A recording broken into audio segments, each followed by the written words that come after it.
الحمدللہ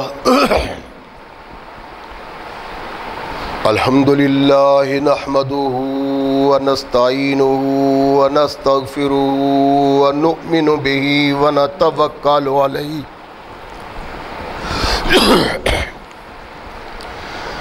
ونعوذ باللہ من شرور انفسنا ومن سیئات اعمالنا من يهده الله فلا مضل له ومن يضلله فلا هادي له ونشهد أن لا إله إلا الله وحده لا شريك له ونشهد أن محمدًا عبده ورسوله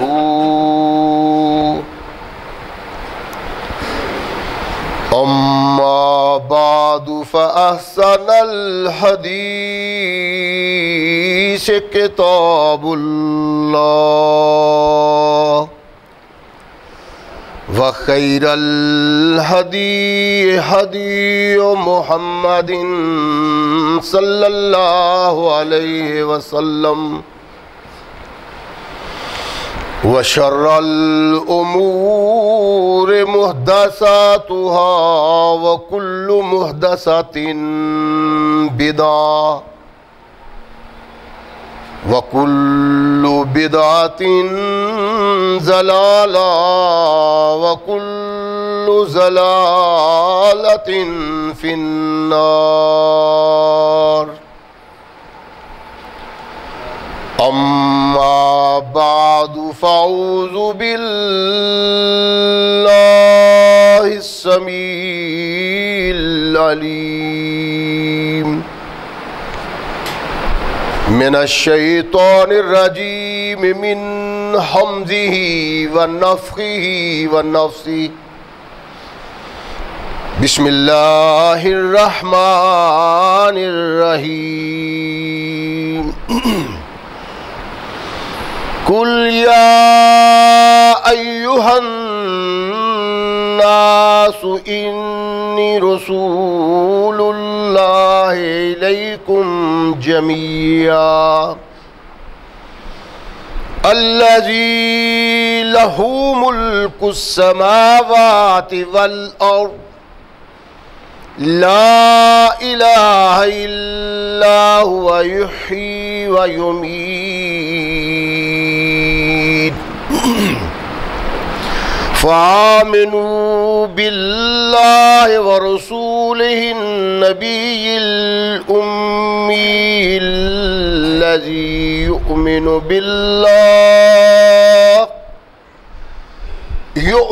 بالله وكلماته واتبعوه لعلكم تهتدون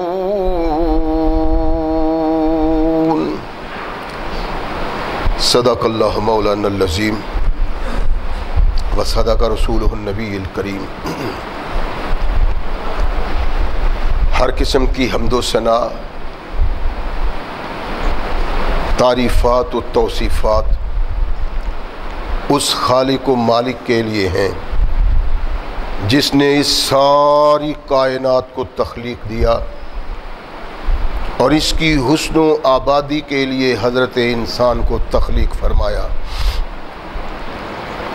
کروڑوں درود و سلام اس ہستی اقدس و مقدس پہ کہ جس کا نام نامی اسم گرامی ہے محمد صلی اللہ علیہ وسلم۔ لاکھوں رحمتیں ان نفوس قدسیہ پہ کہ جنہوں نے سرور کائنات علیہ السلام سے اس ضابطۂ حیات کو وصول کیا اور اس کو ہم تک پہنچانے کے لیے اپنا تن من دھن قربان کر دیا۔ اللہ کی یہ بہت بڑی کرم نوازی ہے کہ اس نے اس ضابطۂ حیات کو ہم تک پہنچانے کے لیے ایسے مضبوط ذرائع اور اسباب استعمال فرمائے کہ ان کی موجودگی میں ہم ببانگ دوہل کہہ سکتے ہیں کہ یہ ضابطۂ حیات جو آج قرآن کی صورت میں ہمارے ہاتھوں میں موجود ہے، یہ وہی ضابطۂ حیات ہے جو آج سے کم و بیش 1400 سال پہلے نبی کائنات اور رسول ثقلین حضرت محمد رسول اللہ صلی اللہ علیہ وآلہ وسلم پہ انسانوں کی رشد و ہدایت کے لیے نازل کیا۔ اللہ کی اس کرم نوازی پہ ہم جس قدر بھی اس کا شکریہ ادا کریں، کما حق ہو اس کا شکریہ ادا نہیں ہوتا، اس لیے کہ یہ ضابطۂ حیات وہ دستور المتقی ہے کہ اگر انسان اس سے تعلق پیدا کر لے تو یہ قرآن اس کی دنیاوی زندگی میں ایک عظیم انقلاب پیدا کر دیتا ہے، اور اگر اس کو اپنے جسم و روح پہ جاری و طاری کر لیا جائے تو یہی وہ واحد ضابطۂ حیات ہے جو انسان کو دنیا کے ساتھ ساتھ عقبہ کی کامیابی کی ضمانت بھی دیتا ہے۔ مگر صدحیف ایسا ضابطۂ حیات آج ہمارے دامن میں موجود ہے، مگر ہم اس کی فیوز و برکات سے تہی دامن ہیں، اور کبھی سوچنا بھی گوارا نہیں کیا کہ یہ قرآن جس نے ان لوگوں میں انقلاب پیدا کیا جن کو لوگ بدو کہتے تھے، اجڈ سمجھتے تھے، جاہل سمجھتے تھے، ایسا انقلاب پیدا کیا اس قرآن نے کہ آدم سے لے کر محمد رسول اللہ تک اور وہاں سے لے کے قیامت تک ایسے انقلاب کا تصور نہیں کیا جا سکتا۔ اگر یہ کتاب واقعی وہ کتاب ہے جس نے ایسا انقلاب پیدا کیا تو کیا آج اس کتاب کے دامن میں وہ انقلابی تصور نہیں کہ اس کو ماننے والے، اس سے تعلق رکھنے والے، اس کی تلاوت کرنے والے، اس کو پڑھنے والے آج ساری کائنات میں اس تختہ عرش پہ سب سے بڑھ کے ذلت و نکبت کا شکار ہے؟ سوچا نہیں کبھی کہ آخر اس کا سبب کیا ہے؟ کیوں آج ہم اتنے ذلیل اور خوار ہیں کہ زمانے کی ساری طاقتیں اگر بدترین قوم کسی کو تصور کرتی ہیں تو وہ ہم ہی بد نصیب ہیں۔ یہ ایک حقیقت ہے کہ قرآن وہ انقلابی کتاب ہے کہ جس کے انقلاب بپا کرنے میں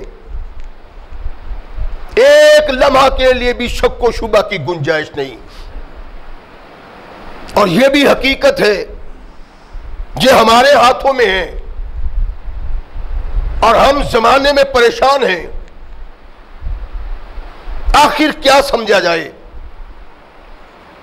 یہ سوچنے والی بات ہے۔ چند لمحات ہم نکال کے اگر تنہائی میں سوچیں کہ اس قرآن کی موجودگی کے باوجود ہم کیوں پریشان ہیں، ہم کیوں کائنات کے لیے عبرت بنے ہوئے ہیں، ہر طرف سے ظلم و ستم کے پہاڑ ہم پہ کیوں توڑے جاتے ہیں، ہمیں کیوں اتنے کمزور ہو گئے کہ زمانے کی کمزور سے کمزور طاقتیں بھی ہمیں آنکھ دکھاتی ہیں۔ کوئی ایسی بعید بات نہیں کہ سمجھ میں نہ آ سکے، اگر سمجھنا چاہے انسان تو وہ اس کو آسانی سے سمجھ سکتا ہے۔ اللہ نے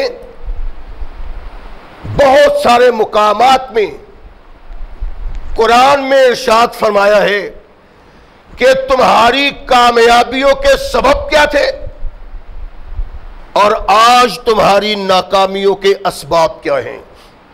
آنکھیں بند کر کے ہم بیٹھے ہوئے ہیں، دیکھنا گوارا نہیں کرتے، آنکھ نہیں کھولتے، راہ پانے کی کوشش نہیں کرتے۔ اللہ نے کامیابی و کامرانی کے لیے یہ گر دیا تھا کہ یا ایھا الناس، اللہ کہتے ہیں میرے محبوب ان لوگوں کو یہ سناؤ، یہ بتاؤ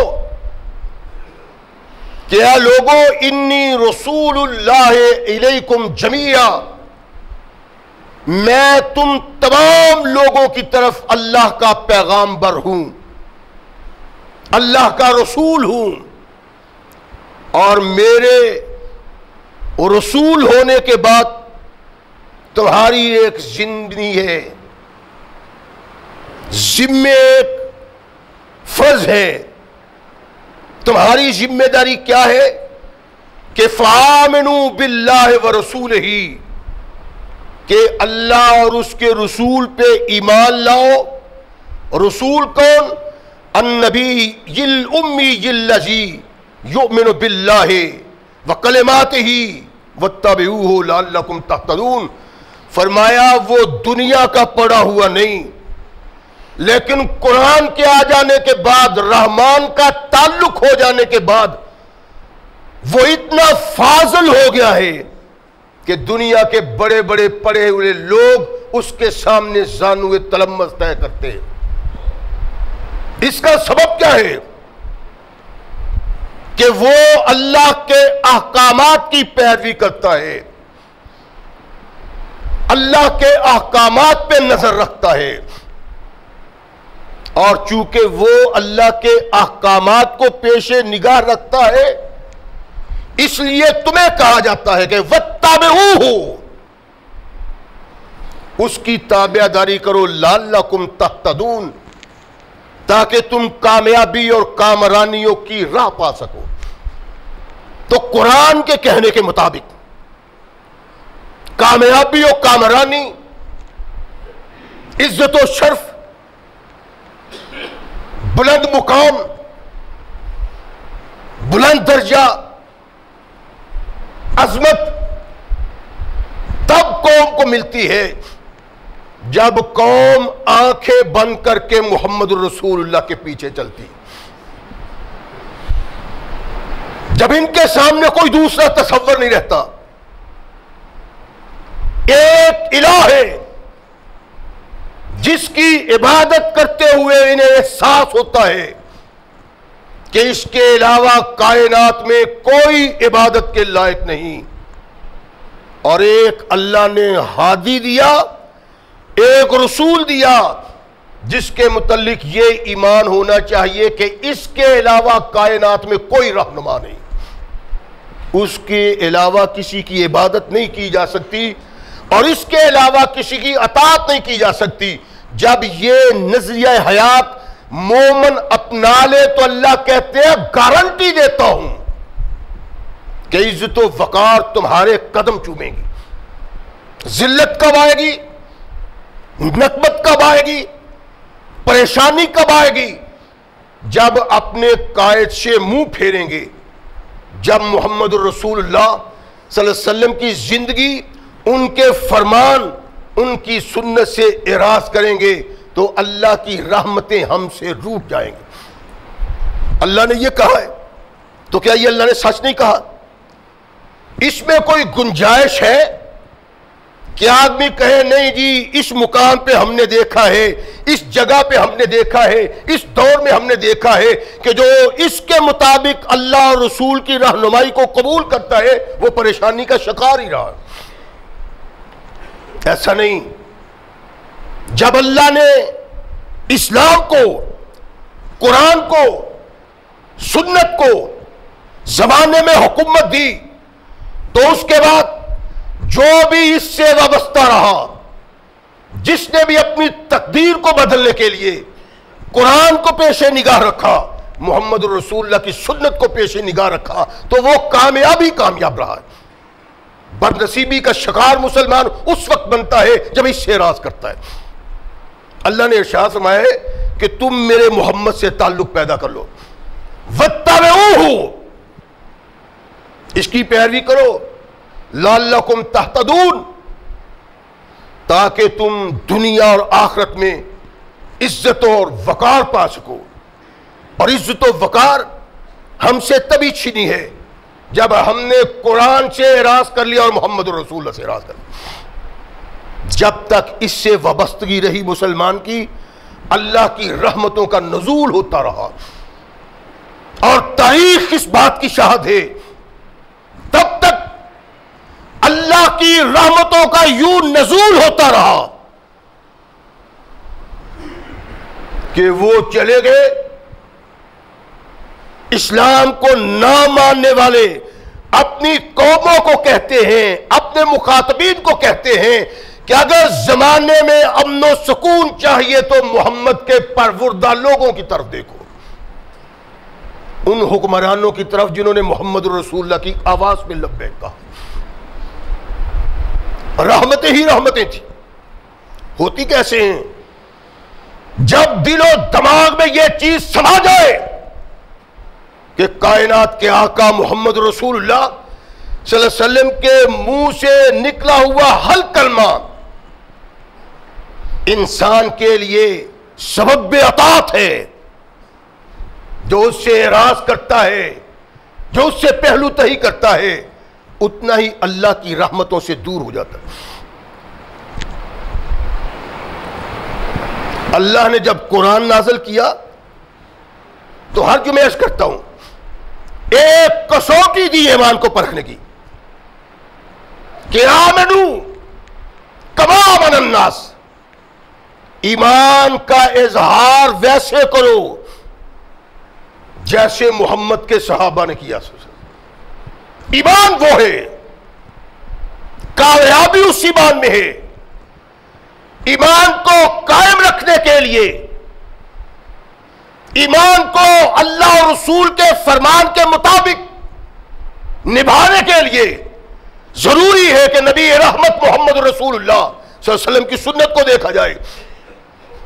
ان کی سنت کو اپنانا کس انداز سے چاہیے، وہ کونین کے آقا محمد رسول اللہ کے صحابہ کو دیکھ۔ نبی رحمت علیہ الصلوۃ والسلام نے یمن میں اپنے 2 صحابہ کو گورنر بنا کے بھیجا، اپنے پیغامبر بنا کے بھیجا، اور دونوں کی ذمہ داری لگائی کہ یمن کو 2 حصوں میں تقسیم کر کے ایک معاذ بن جبل کو دے دیا اور ایک ابو موسیٰ اشعری کو۔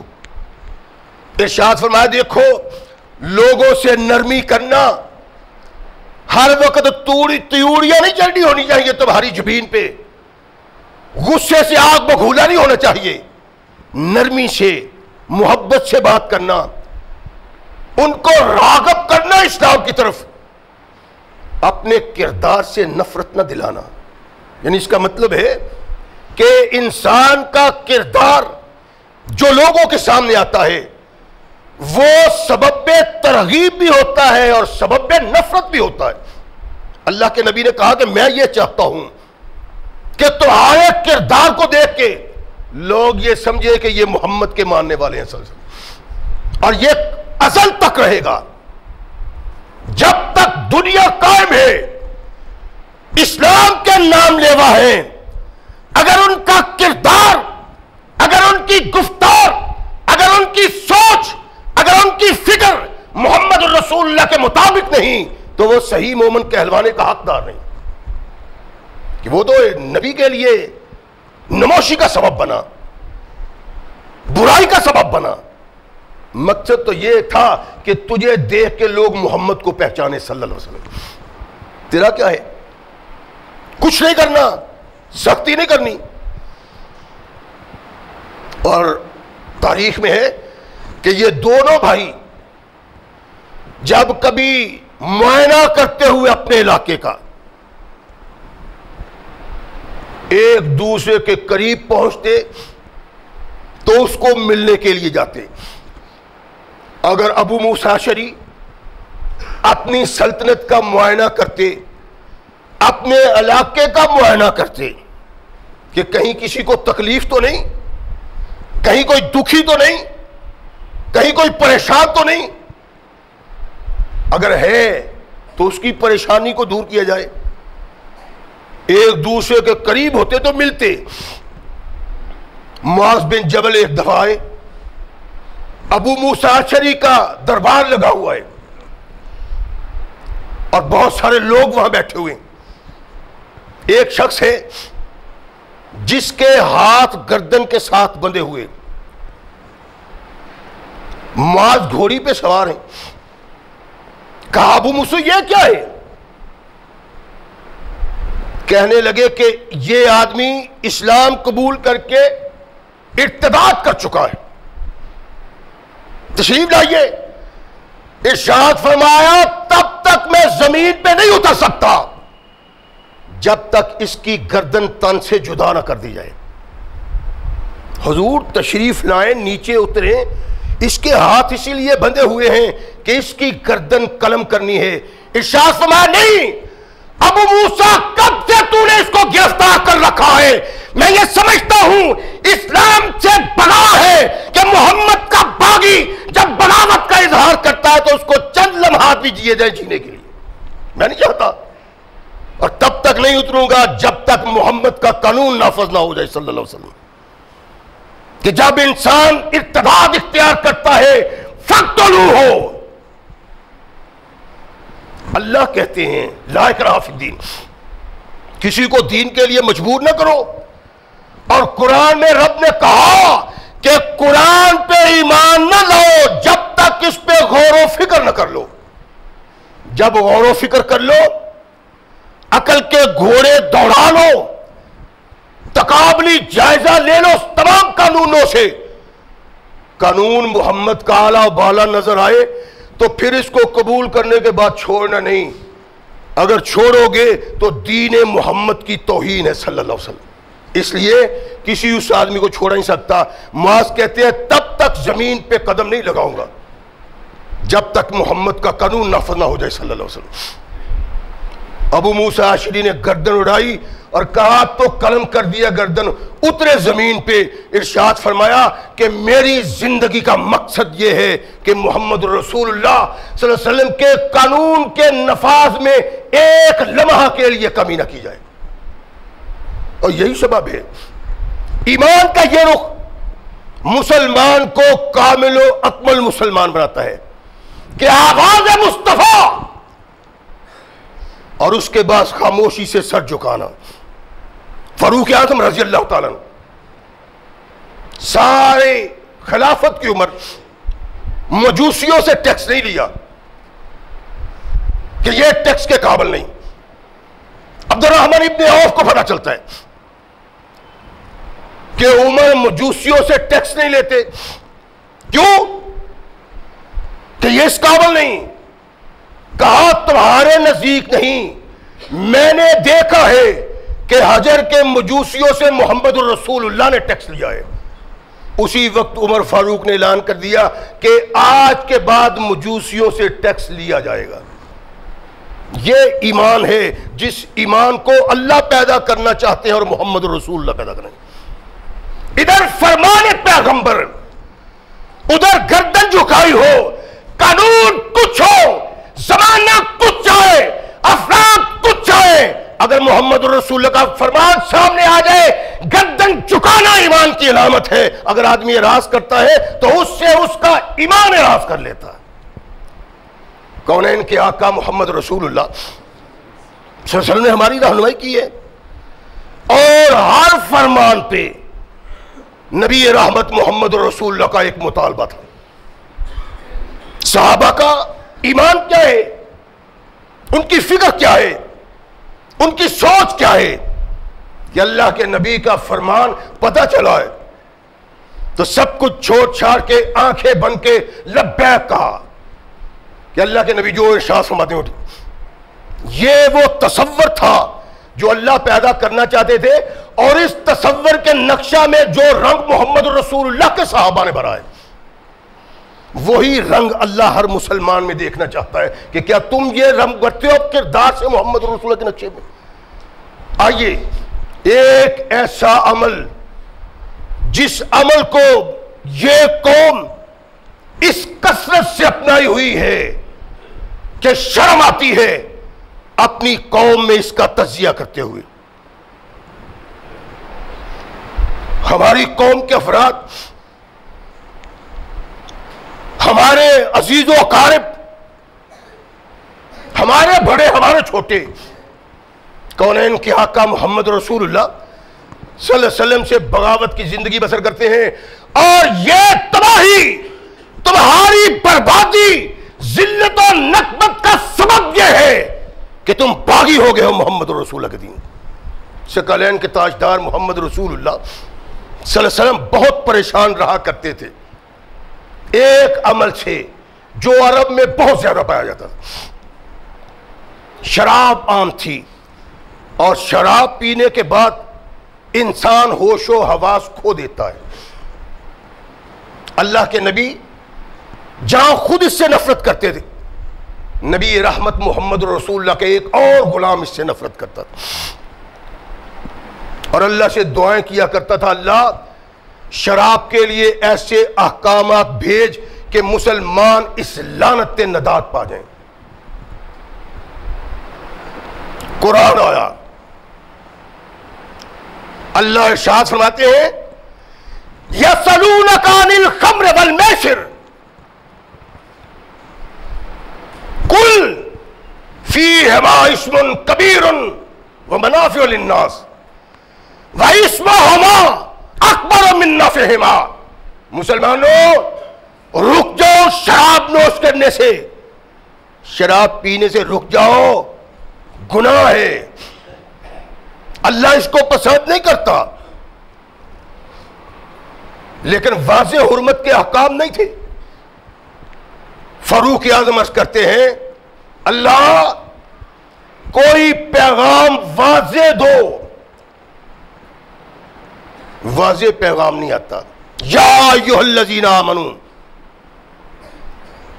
اے ایمان والو، لا تقربوا الصلاۃ وانتم سکارا، فرمایا جب تم نشہ کرتے ہو نا تو نماز کے قریب نہ جایا کرو. کیوں کہ جب نماز پڑھتے آدمی اللہ کا قریب ہو جاتا ہے.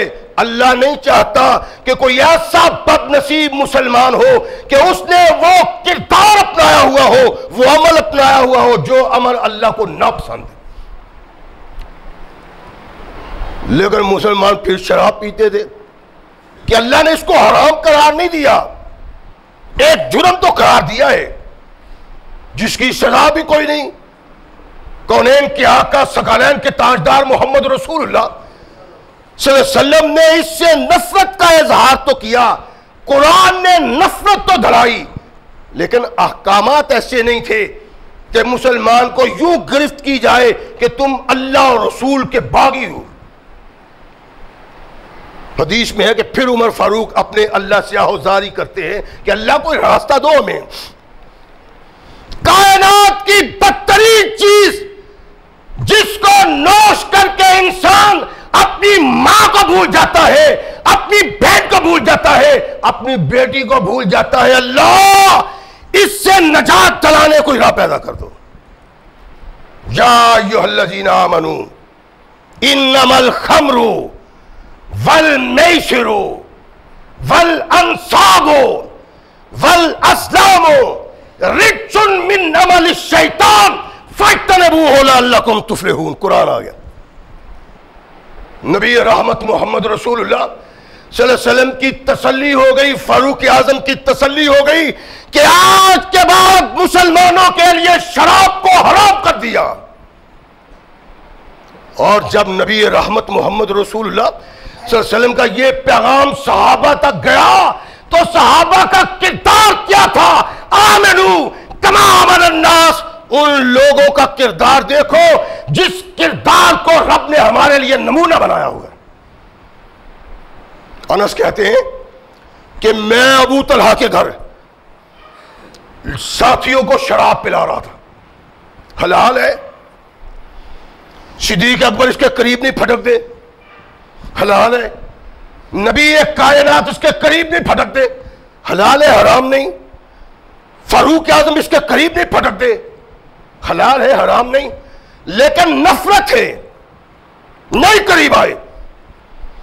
اللہ نے تمام مسلمانوں کو کہا فَاجْتَنِبُوهُ، آج کے بعد تم نے اس کے قریب نہیں جانا، لَعَلَّكُمْ تُفْلِحُونَ، ایسا کرو گے تو اللہ کے ہاں فلاح پالو گے۔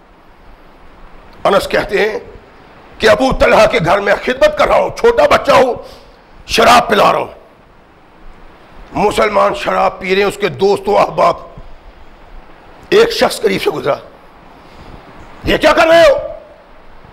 شراب پی رہے ہیں۔ وہ شراب پی رہے ہو؟ ہاں، اور کہنے لگا آسمان سے اللہ کا پیغام آ گیا ہے کہ محمد ان کو کہو رب نے شراب تم پہ حرام کر دی ہے، حرمت اللہ الخمر، اللہ نے شراب کو حرام کر دی ہے۔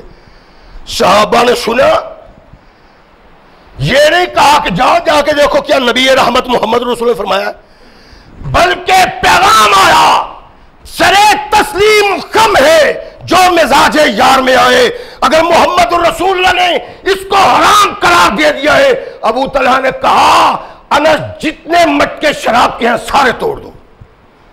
اور مورخ کہتا ہے جب نبی رحمت محمد رسول اللہ صلی اللہ علیہ وسلم کا یہ پیغام مسلمانوں کے کانوں تک پہنچا تو مدینہ کی گلیوں اور بازاروں میں شراب یوں چل رہی تھی جیسے بارش کا پانی چل رہا ہوتا ہے۔ جس مسلمان کے منہ کے قریب ہے وہ منہ میں نہیں ڈالتا، زمین پہ گراتا ہے، جس کے منہ میں گھونٹ ہے وہ اس کو نگلتا نہیں، باہر نکال دیتا ہے کہ کونین کے آقا محمد رسول اللہ صلی اللہ علیہ وسلم نے ارشاد فرما دیا کہ شراب حرام۔ عرب ایک ایسی سرزمین تھی جس کے باسیوں سے بڑھ کے دنیا میں کوئی شراب نوش نہیں تھا۔ جب محمد رسول اللہ صلی اللہ علیہ وسلم نے یہ ارشاد فرما دیا تو پھر مدینہ کی گلیاں اور بازار شراب سے چلتے ہیں جس طرح پانی چلتا ہے۔ کونین کے آقا محمد رسول اللہ صلی اللہ علیہ وسلم تو نفرت کرتے ہیں اس سے۔ ابتدائے جوانی میں اللہ کے نبی محمد رسول اللہ نے کبھی آنکھ اٹھا کے نہیں دیکھا شراب کی طرف۔ ایک شخص آیا نبی رحمت محمد رسول اللہ کو ملنے کے لیے، اور جو بھی آتا تھا کونین کے آقا کے لیے کچھ نہ کچھ تحفہ لے کے آتا تھا۔ نبی رحمت محمد رسول اللہ اس تحفہ کو قبول کرتے، بڑی محبت سے اس کو دعا دیتے، پیار کرتے، کچھ پاس ہوتا تو بطور تحفہ اللہ کے نبی بھی دیتے۔ یہ شخص آتا ہے، ایک مشک شراب کی بھری ہوئی محمد رسول اللہ کے سامنے رکھ دی، اللہ کے نبی یہ میں آپ کے لیے تحفہ لے کے ہوں، ام علمت ان اللہ حرم بہا، اور تجھے اس بات کا علم نہیں کہ اللہ نے اس کو حرام کر دیا ہے؟ اللہ کے نبی نہیں، اگر مجھے پتا ہوتا کہ اللہ نے حرام کر دیا ہے اور نبی کائنات نے اس کا اعلان کر دیا تو آقا کس طرح ممکن تھا کہ میں شراب لے کے آتا؟ باتیں کر رہے ہیں، ایک شخص اٹھا، ایک صحابی اٹھے، انہوں نے ان کے کان میں کچھ کہا۔ موطا امام مالک میں امام مالک رحمہ اللہ نے یہ روایت لکھی، کان میں کچھ کہا، اللہ کے نبی نے ارشاد فرمایا کہ اس کے کان میں تو نے کیا کہا ہے؟ عرض کرنے لگا اللہ کے نبی میں نے اس کے کان میں کہا ہے کہ اس کو پیو پلاؤ نہ بلکہ بیچ دو، مدینہ میں بت پرست بھی ہیں، مدینہ میں یہودی بھی ہیں، ہر قسم کے لوگ ہیں، اس کو بیچ دو۔ اللہ کے نبی یہ کہا ہے، فرمایا ان الذی حرم شربہا حرم بیعہا، تجھے یہ احساس نہیں کہ جس اللہ نے شراب کو پینا حرام قرار دیا ہے اس کا بیچنا بھی حرام قرار دیا ہے؟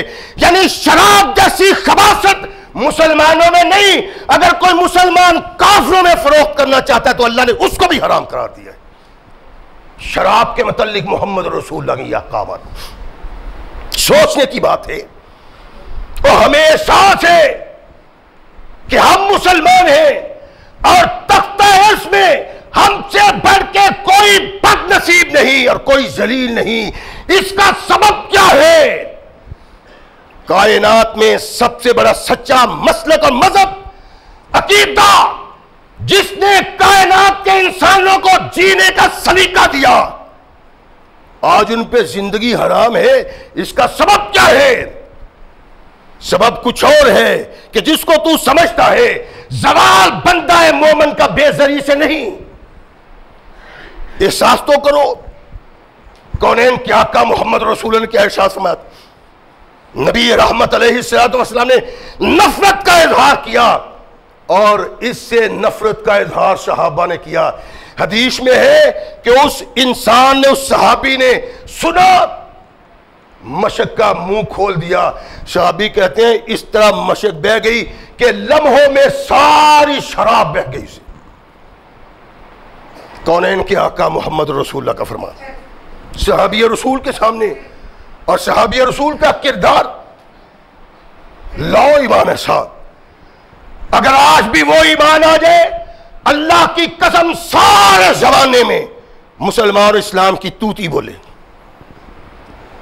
ہم تو پریشان رہتے ہیں، دن رات پریشان رہتے ہیں، پتہ نہیں اب کیا ہوگا، دوپہر کو کیا ہوگا، شام کو کیا ہوگا۔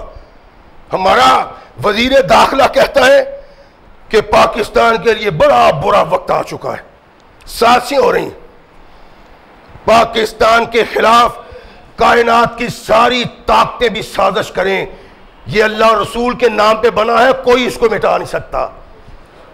ضرورت اس بات کی ہے ہر اس مسئلہ کو، ہر اس عمل کو پاؤں کی نوک پہ ٹھکرا دیا جائے، اچھال دیا جائے جو محمد کے فرمان کے خلاف اور جو قرآن کے خلاف۔ پاکستان تو بنا اللہ رسول کے نام پہ ہے، کوئی دنیا کی طاقت اس کو مٹا نہیں سکتی۔ اس کے خلاف اپنوں نے سازش کی، بیگانوں نے سازش کی۔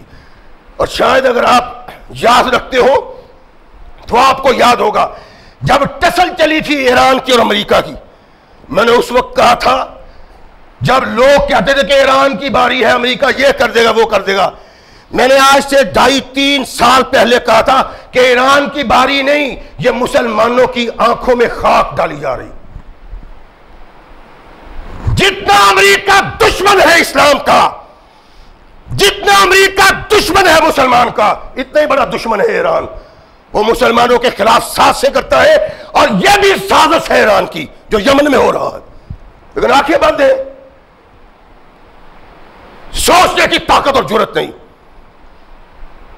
اس سے بے وفائی کا اظہار کیا جا رہا ہے جس نے اپنا سب کچھ لٹا دیا اس قوم کے لیے۔ اب وہ ناراض ہے تو راضی کرنے کے کام شروع ہو رہے ہیں، آئے جائے آئے گئے۔ اس بات کو لکھ لو، پاکستان کو کوئی خطرہ نہیں کہ اس کا محافظ رب ہے۔ اگر کوئی خطرہ ہے تو پاکستانیوں سے اس پاکستان کو خطرہ ہے جن کی غیرت سو گئی ہوئی۔ ہماری تو ہر وقت سوتی رہتی ہے۔ کونین کے آقا محمد رسول اللہ صلی اللہ علیہ وسلم نے ارشاد فرمایا، اما علمتا، یعنی تعجب کا اظہار کیا، وہ تجھے پتا نہیں شراب حرام ہو گئی ہے؟ وہ صحابی جو دور دراز سے آیا تھا، اس کو علم نہیں تھا کہ شراب حرام ہوگی، سنا تو شراب کی مشک کو زمین پہ گرا دیا۔ سنو تو صحیح، کبھی کان لگاؤ اس طرف۔ کونین کے آقا ثقلین کے تاجدار محمد رسول اللہ صلی اللہ علیہ وسلم نے اس قدر نفرت کا اظہار کیا تھا کہ صحابہ اسے نفرت کرتے۔ عراق سے کچھ لوگ آئے عبداللہ بن عمر رضی اللہ تعالیٰ عنہ کے پاس، آ کے کہتے ہیں جناب ہمارے علاقے میں ہمارا کاروبار اسی بنیاد پہ ہے کہ ہم انگور اور کھجور کی شراب بناتے ہیں، اس کو فروخت کرتے ہیں، تو کیا یہ جرم تو نہیں؟ شراب بناتے ہیں، کاروبار ہے، بناتے ہیں، لوگوں کو دیتے ہیں. فرمایا انشد اللہ علیکم وملائکتہ ومن سمع من الجن والانس، میں اللہ کو گواہ ٹھہراتا ہوں، فرشتوں کو تم پہ گواہ ٹھہراتا ہوں، وہ جن جو یہاں موجود ہیں ان کو گواہ ٹھہراتا ہوں، جو انسان یہاں موجود ہیں ان کو گواہ ٹھہراتا ہوں کہ رب کی قسم یہ چیز حرام ہے، اس کا بیچنا حرام، اس کا خریدنا حرام، اس کو بنانا حرام، اس کا پینا حرام اور اس کا پلانا حرام ہے. قسم اٹھا کے محمد الرسول اللہ کے صحابی نے کہا کہ مسلمان ہو کے کوئی اس کا تصور کرے اور تیری تباہی کا سبب کیا ہے؟ وہی کہ تو محمد الرسول اللہ کا باغی ہے، تیرے قریب میرے آقا کی سنت نہیں آتی، تو نے کردار مصطفیٰ کو پامال کیا اپنے ہاتھوں میں، تو نے کردار قرآن، رہنمائی قرآن کو پس پش ڈالا اور بباغ دہل تو اللہ کی مخالفت کرتا اور محمد رسول اللہ کی مخالفت کرتا. خوف تجھ پہ کیوں طاری نہ ہو؟ وہاں رحمت نہیں آ سکتی جہاں آقا کائنات محمد رسول اللہ کی سنت نہیں ہے. وہ عمل قابل قبول نہیں جس پہ محمد رسول اللہ کی مہر نہیں. کونین کی آقا، ثقلین کے تاجدار محمد رسول اللہ صلی اللہ علیہ وسلم کی نفرت کا اظہار دیکھو، اور اللہ کی نفرت. ارشاد فرماتے ہیں کہ میں ساری کائنات کے لیے رحمت للعالمین ہوں. مجھے اللہ نے حکم دیا ہے باجے گاجے کو توڑنا، آلات موسیقی کو توڑنا، بتوں کو توڑنا، صلیب کو توڑنا، جاہلیت کے کاموں کو اپنے پاؤں کے نیچے پامال کرنا، یہ اللہ نے مجھے حکم دیا ہے. اور فرمایا وَحَلَفَ رَبِّي عَزَّ وَجَلَّ وَبِعِزَّتِي. اللہ کے نبی محمد رسول اللہ صلی اللہ علیہ وسلم ارشاد فرماتے ہیں کہ اللہ کہتا ہے محمد صلی اللہ علیہ وسلم، مجھے اپنی عزت کی قسم، جو مسلمان شراب کا ایک گھونٹ پیتا ہے، سقیتہ من السدید مثلہ، میں اس کو اتنی ہی پی پلاؤں گا قیامت کے دن. ایک گھونٹ شراب کا پینے والا، اللہ کا باغی، اسلام کا باغی اور مسلمان کے گھر میں پرورش پانے والا آج شراب پیتا ہے تو بد نصیب کہتا ہے بس عادت پڑ گئی ہے بچے کو، تھوڑی سی پی لیتا ہے، یہ تھوڑی سی پی لیتا ہے.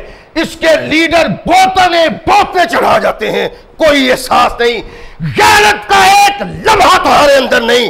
رب نے اس کو بعید کہا مسلمانوں سے. نبی کائنات محمد رسول اللہ نے نفرت کا اظہار کیا اور ارشاد فرمایا مومن کے لیے یہ زیبا نہیں کہ ایک گھونٹ شراب کا پیے. جو ایک گھونٹ شراب کا پیے گا اللہ کہتا ہے قیامت کے دن میں جہنم میں اس کو پی پلاؤں. ہے کبھی سوچ ہماری؟ کیوں ذلیل و خوار ہیں؟ ہمیں نہیں پتا. اسلام نے عزت و وقار دیا تھا، اسلام نے مسلمانوں کو عزت دی تھی، بام عروج پہ پہنچایا تھا.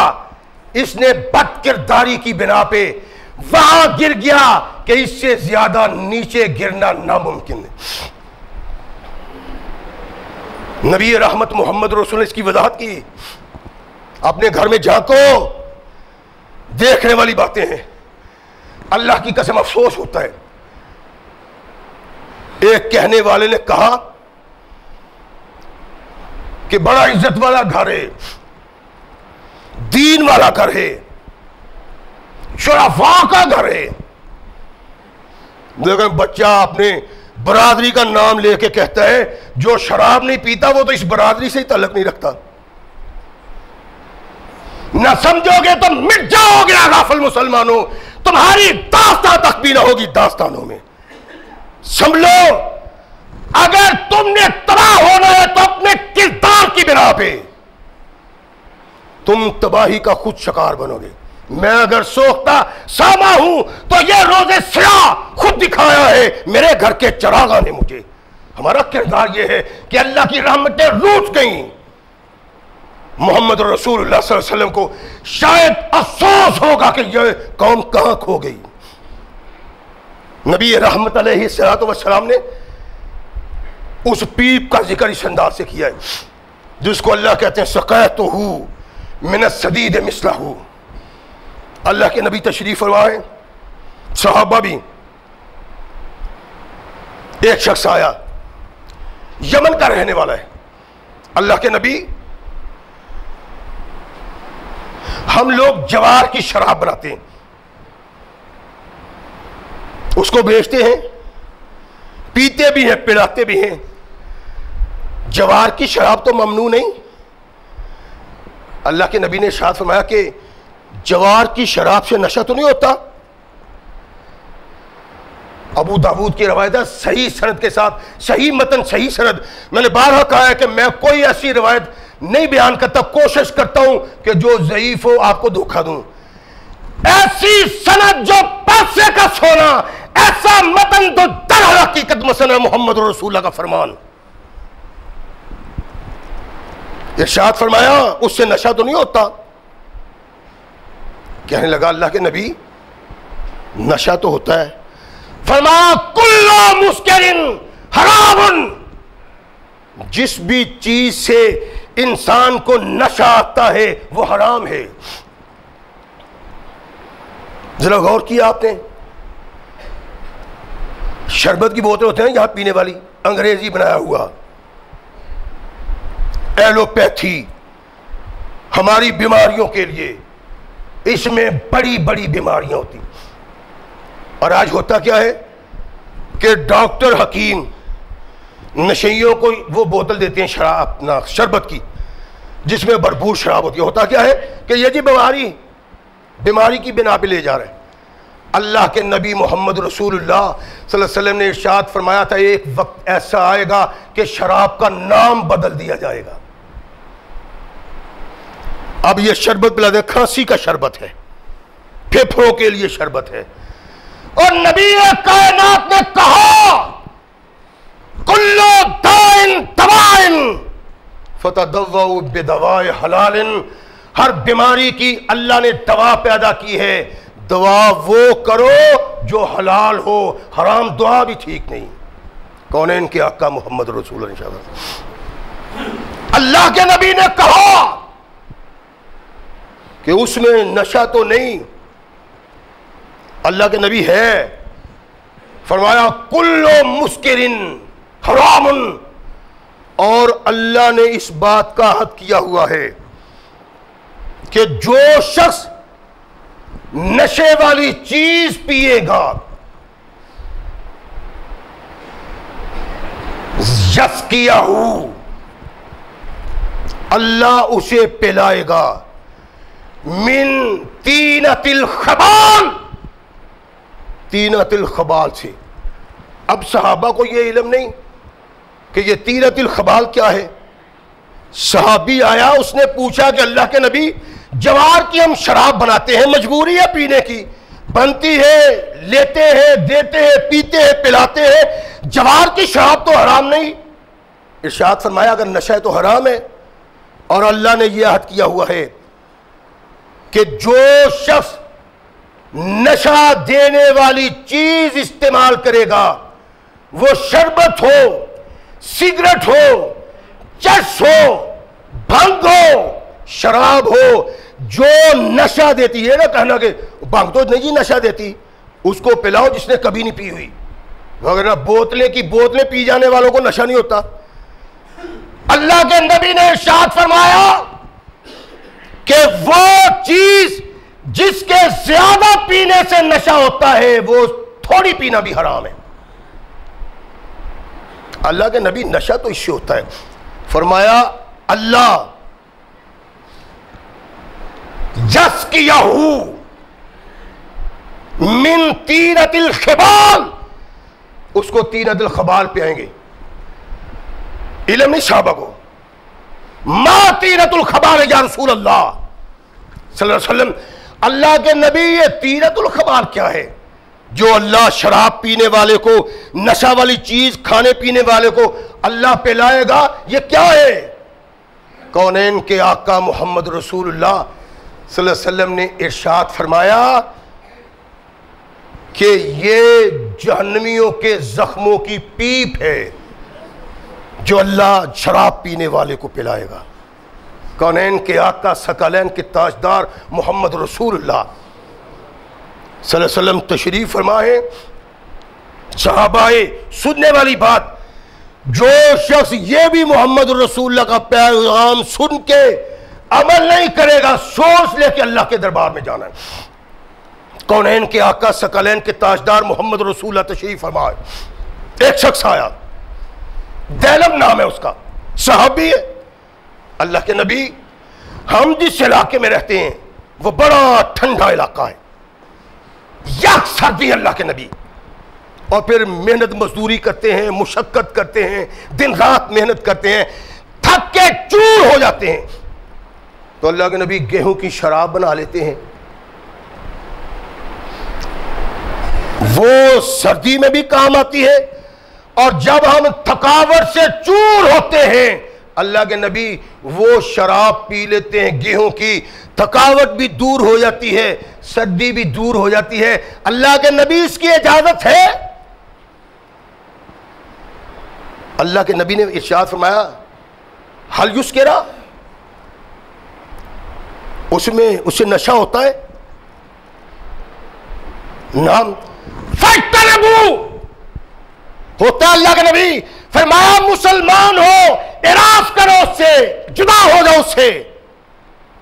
اللہ کے نبی میں تو جدا ہو ہی جاؤں آپ کے سامنے رہنے والے، لیکن قوم جدا نہیں ہوگی.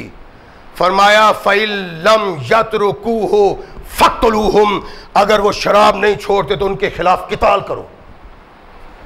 کونین کے آقا ثقلین کے تاجدار محمد رسول اللہ صلی اللہ علیہ وسلم نے ارشاد فرمایا، پاسے کا سونا اس کی سند اور اس کی متن. اللہ کے نبی نے کہا فَاقْتُلُوهُمْ، ان کے خلاف قتال کرو جو شراب پیتا ہے.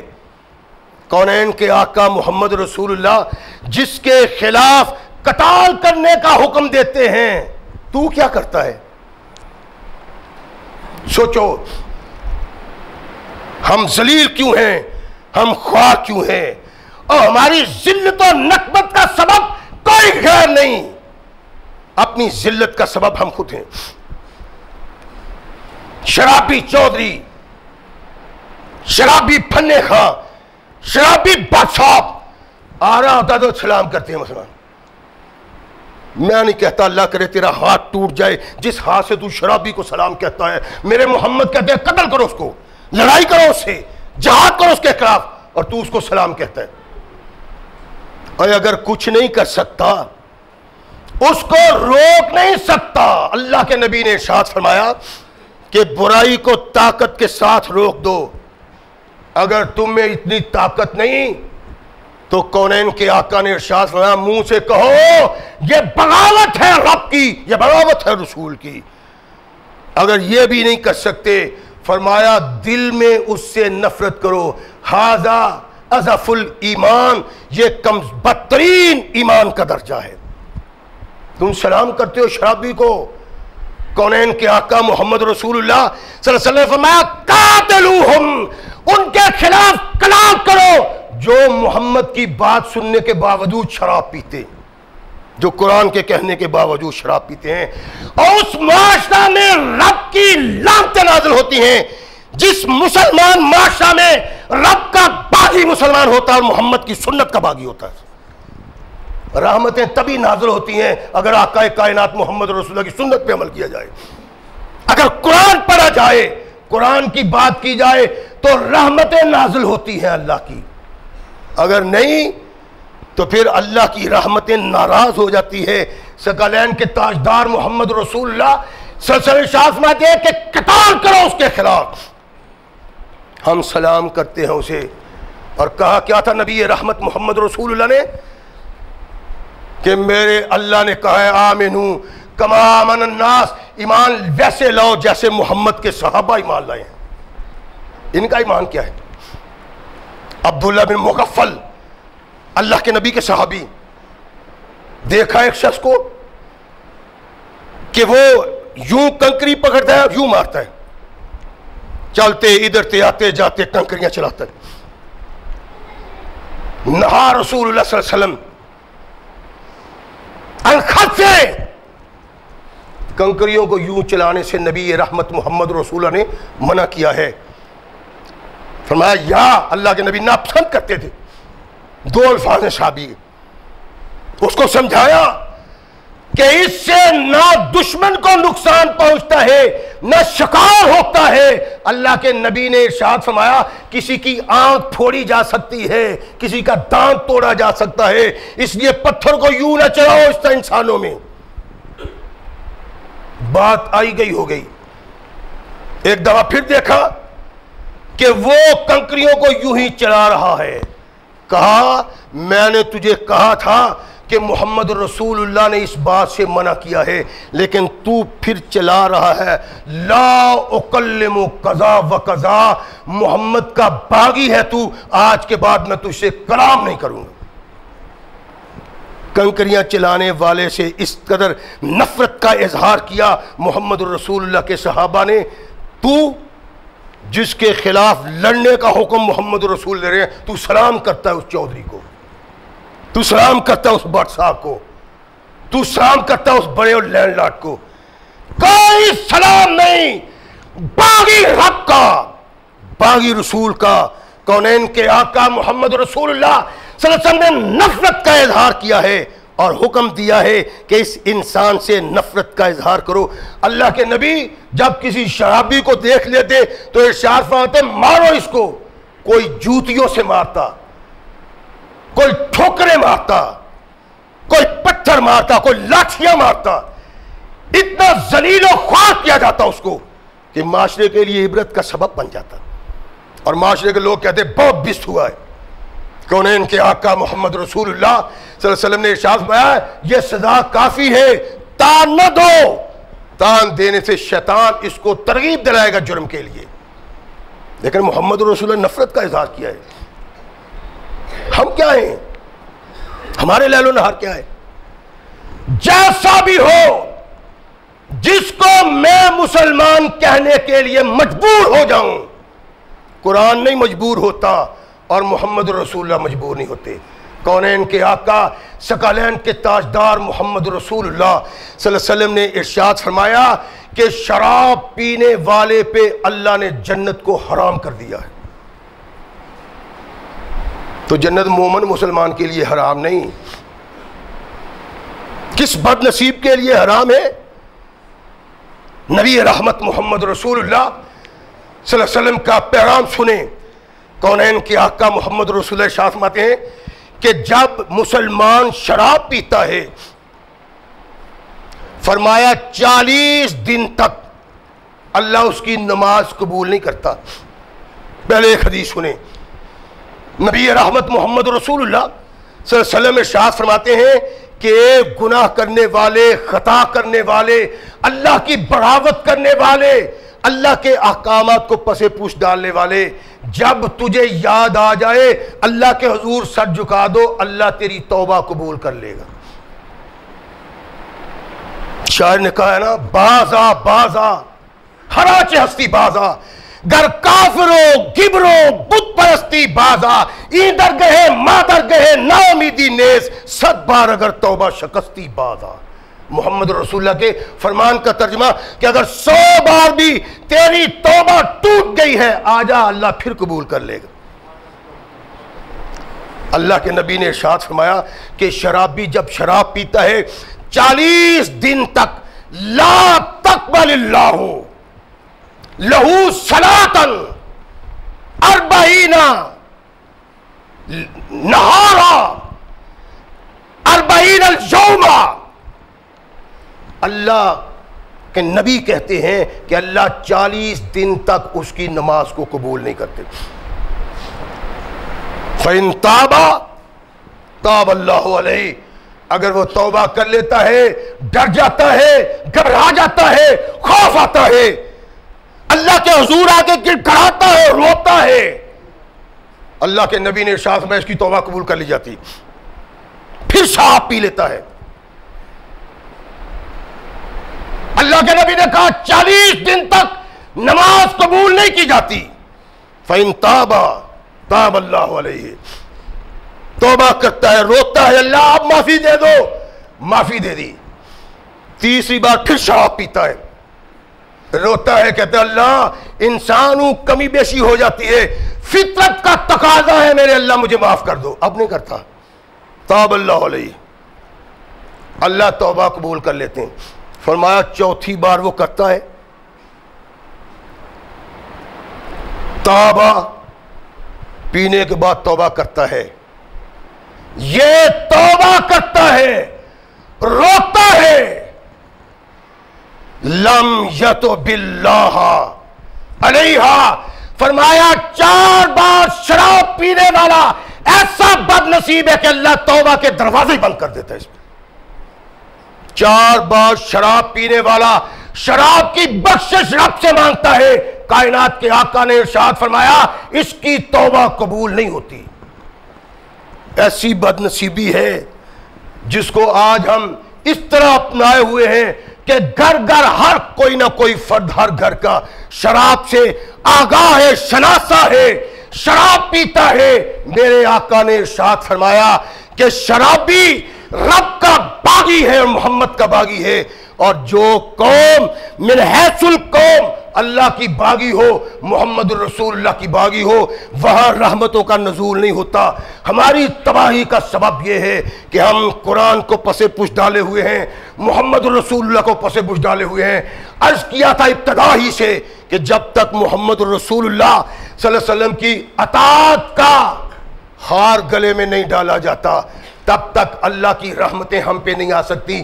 آؤ قرآن کی آواز پہ لبیک کہیں، محمد رسول اللہ کا دامن پکڑ لیں کہ اس کے پکڑنے سے دنیا میں بھی عزت اور وقار ملے گی، آخرت میں بھی عزت اور وقار ملے گی. اللہ ہمیں صحیح مسلمان بننے کی توفیق عطا فرمائے. وآخر دعوانا الحمدللہ رب العالمین.